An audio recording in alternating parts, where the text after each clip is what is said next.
Hello, Professor. My name is Shay. I chose to do my presentation over body language. So basically, I watched a TED Talk video, and the video was showing this lady named Amy who gave a lecture over how body language can shape the way people see us, the way people think about you, the way people judge you with your first impressions. So I'm going to be looking back and forth because I made a PowerPoint.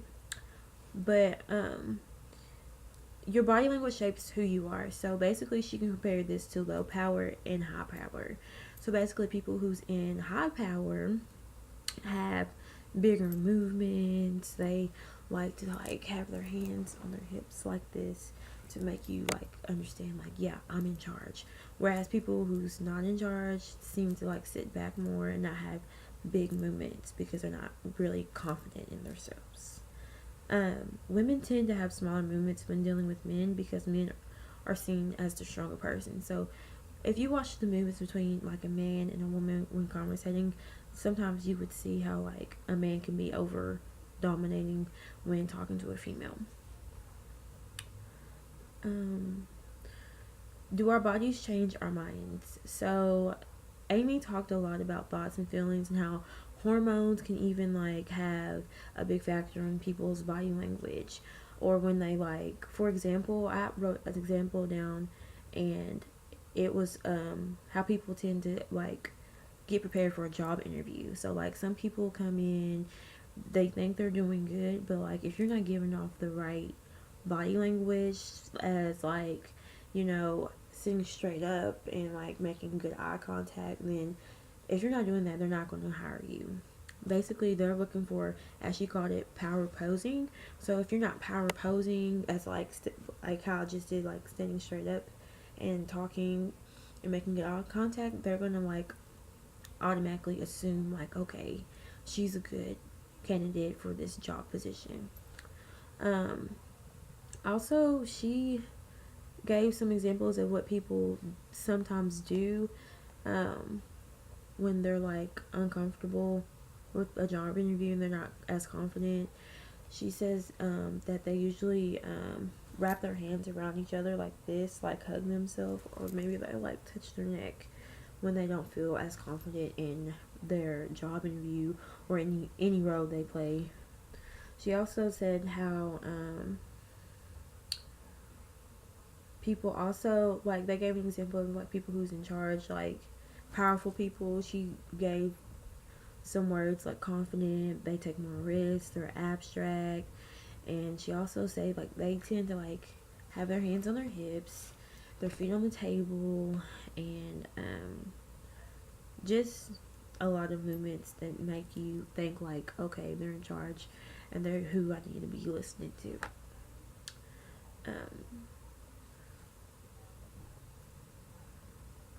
This, I feel this relates to social psychology, especially with chapter 3. I know chapter 3 was called How We Think About the Social World. So I feel if I was talking to someone and they wasn't making good eye contact with me, or they was just not, looking away, having a relaxed feature, I wouldn't think that that was someone that really wanted to have a conversation with me. I'm gonna automatically assume okay, they're rude, I don't like them. So I feel this whole video, this whole TED Talk really related to chapter 3, as well as it also made me think some people can be the nicest people in the world, but they tend to have poor body language, and having poor body language, people's automatically going to think okay, I don't think I really like that person, I don't think I want to work with that person. Especially in the employment world, if you are going to have poor body language, you're not going to be hired, you will not have a job. If you're not positive about how you look, feel, talk, you're not going to have a job. Those people are not going to hire you. So it's always important to be confident in your words and your movements, have firm, nice handshakes, sit straight up, make good eye contact in order for people to understand like you're serious and you're serious about being hired into that role. Also, my last thing, she gave an example about her and how she was in a car accident and how she was thrown out the car.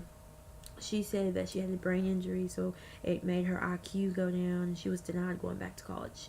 But she kept pushing and pushing, pushing, and she was finally able to finish college. And she gave good words like never give up, stay positive, and always like give your best effort in everything you do.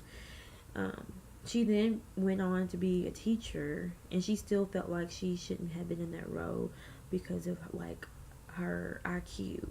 But she had someone in her class that wasn't participating as much as she wanted them to, and she would tell them like, "You need to participate, or you're going to fail the class." So the student ended up coming to her office and was telling her like the same thing, how she had felt, saying that she doesn't belong here, and she's kind of scared to speak up. And so, like, with Amy being through something like that, it hit a breaking point for her. So she was able to, like, tell that student, I've been through it. I know exactly how you feel. Like, speak up, have good body language, and people will notice you more. So, like, the next day, that student did exactly the same thing, and everyone in the class was kind of shocked that she gave such an intelligent answer. So, I guess, like, it's important that you do give like your best effort, even if you feel like they may not like you, as long as you do your part in the situation, that you get that job. And that was a great example from her. So that was my topic, and I really enjoyed doing this project with this video because you never know, like, one little mess up with body language, people are going to have like a different perspective of you.